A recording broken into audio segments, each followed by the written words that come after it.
જય માતાજી. આપણા સ્કૂલના પાછળ જ ખેતર છે અને ખેતરમાં મફળી વાવી છે બરાબર.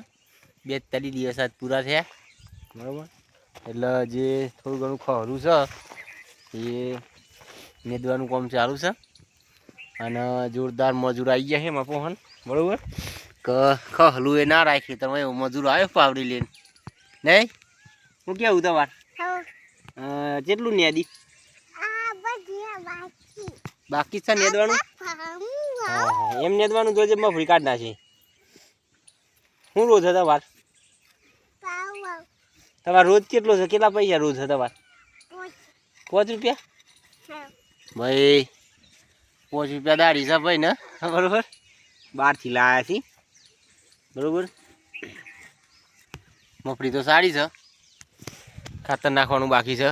વાહ 2 દિવસમાં ખાતર નાખી અને મેં નાના ટ્રેક્ટરનું પેલું શું કહેવાય પારું ચડાવી દેવાનું છે મગફળીઓમાં બરાબર. આ સાલ મગફળીની સિઝન કણ સારી છે. બધાને સારું જ હશે. ખેતી તો બધો સારી જ છે આ વખત બરાબર.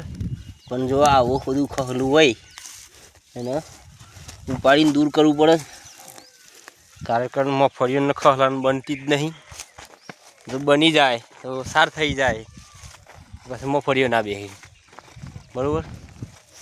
તો આપણા ખેતરના આજુબાજુનું બધું લોકેશન સ્કૂલ છે બાપુપુરા પ્રાથમિક શાળાના પાછળ જ આપણા ખેતર છે બરાબર. ભૂંડ ના આવો તે માટે સામે પટ્ટા પણ એવા માર્યા છે.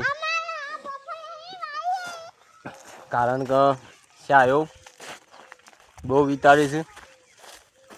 મગફળીઓમાં તો બેસવાનું ઠેકોણું ના હોય અને શાયો નેસેથી ગોળવાનું ચાલુ કરી નાખ્યું. એટલે ખેડૂત ભાઈ તો હતા એની જ બરાબર. ભૂંડ ના જપું રોજ રો ના જપું બધું એવું થઈ ગયું ને. કાઠું કામ થઈ ગયું ખેતી કરવાનું કામ બરાબર. લાલ દુપટ્ટા વાલી તેરા નામ તો બતા એવા પટ્ટા લાય.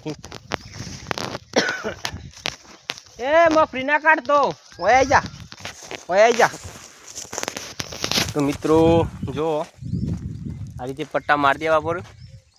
કારણ કે છાય આવે ને છાય એકદમ તરત લે ઉપર એવું લાગે કે મગફળીઓ આપણે સીધ ખેતરમાં અહીં જુઓ તો ખબર પડે કે તમારી મગફળીઓ બેઠી છે કે નહીં બેઠી બરાબર. તો ભાઈ આ પટ્ટા મારી દીધા જુઓ.